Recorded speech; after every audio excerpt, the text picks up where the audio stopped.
सर्व शेतकरी बांधवांसाठी आनंदाची बातमी आहे. तर आता पीक विमा जे की छत्रपती संभाजीनगर विभागामधील जालना, परभणी, बीड, त्यानंतर नाशिक विभागामधील जळगाव, अहिल्यानगर, पुन्हा अहिल्यानगर, तर या जिल्ह्यांमध्ये वाटप सुरू. सर्व शेतकरी बांधवांसाठी आज एक आनंदाची बातमी घेऊन आलो. तर आपल्या सरकारी योजना मराठी यूट्यूब चॅनलवरती तुम्हाला सर्वच प्रकारचे अपडेट्स तुम्हाला आपल्या चॅनलला बघायला मिळेल.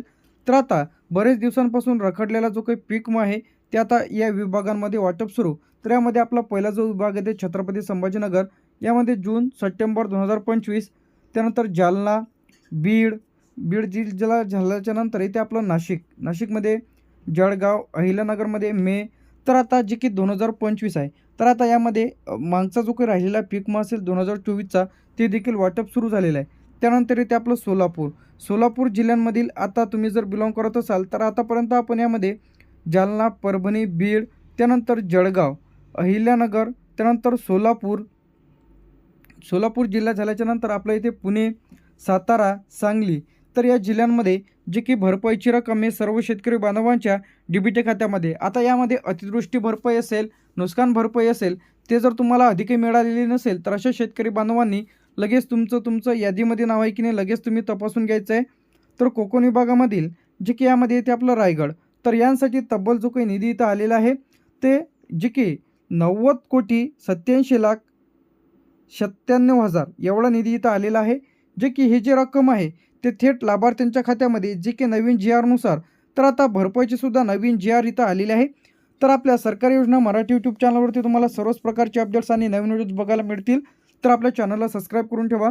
तर आता कोकण विभागामधील रायगड असेल, सांगली असेल, सातारा, पुणे, सोलापूर, अहिल्यानगर, जळगाव, बीड, परभणी, जालना, त्यानंतर दुसरा GR जे आपण इथं आता ओपन केलेला आहे. तर या GRमध्ये आपण आता पाहत आहे चंद्रपूर, नागपूर, गडचिरोली, भंडारा, गोंदिया. तर हा जो विभाग आहे ते आपला नागपूर विभाग.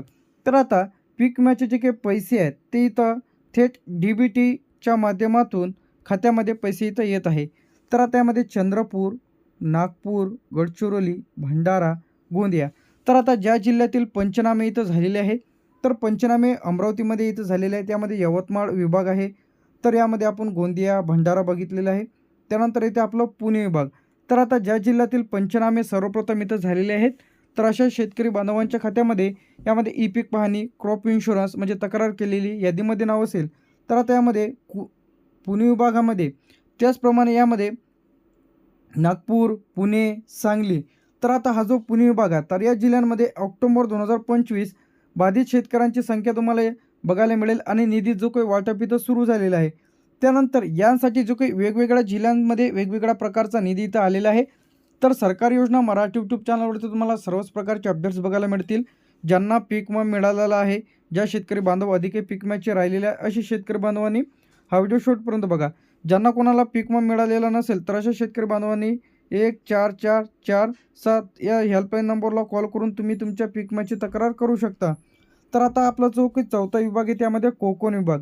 तर कोकण विभागामधील ठाणे, पालघर, रायगड, रत्नागिरी, सिंधुदुर्ग.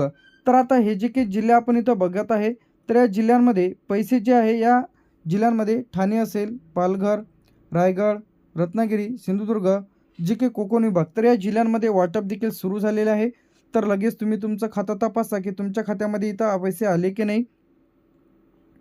त्यानंतर जे इथे आपलं यामध्ये नाशिक विभाग, कोणता इथे यामध्ये आपला नाशिक विभाग. तर नाशिक विभागामधील आता यामध्ये सर्वप्रथम नाशिक आहे, धुळे, नंदुरबार, जळगाव, अहिल्यानगर. तर आता या जिल्ह्यांमध्ये ऑक्टोबर 2025 आहे. काय आहे? ऑक्टोबर 2025. तर या जिल्ह्यांमध्ये सुद्धा पैसे खात्यामध्ये इथं जमा होण्यास सुरुवात झालेली आहे. तर लगेच तुम्ही तुमचं खातं तपासा.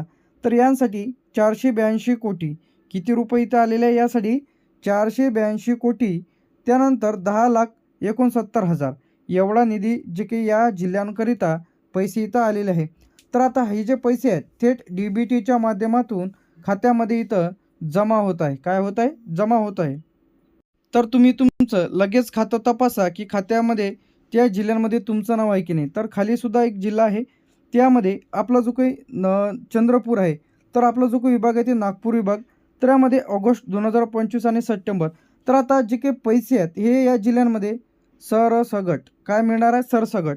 तर आता यामध्ये जे काही पिकांचा समावेश आहे, यामध्ये जे काही चंद्रपूर आहे, चंद्रपूर, अहिल्यानगर, जळगाव, नंदुरबार, धुळे, नाशिक, सिंधुदुर्ग, रत्नागिरी, रायगड, पालघर, ठाणे, सांगली, पुणे, कोल्हापूर, त्यानंतर यवतमाळ, भंडारा, चंद्रपूर, त्यानंतर गडचिरोली, नागपूर, चंद्रपूर.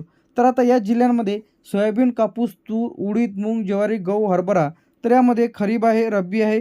दोन्हीचे पैसे जे की पिकांचे यामध्ये खरीप आणि जे काही आपला पीक आहे रब्बी, या दोघांचे पैसे खात्यामध्ये इथं जमा होण्यास सुरुवात झालेली आहे. तर लगेच तुम्ही तुमचं खातं तपासा की तुमच्या खात्यामध्ये पैसे आले की नाही. थँक्यू.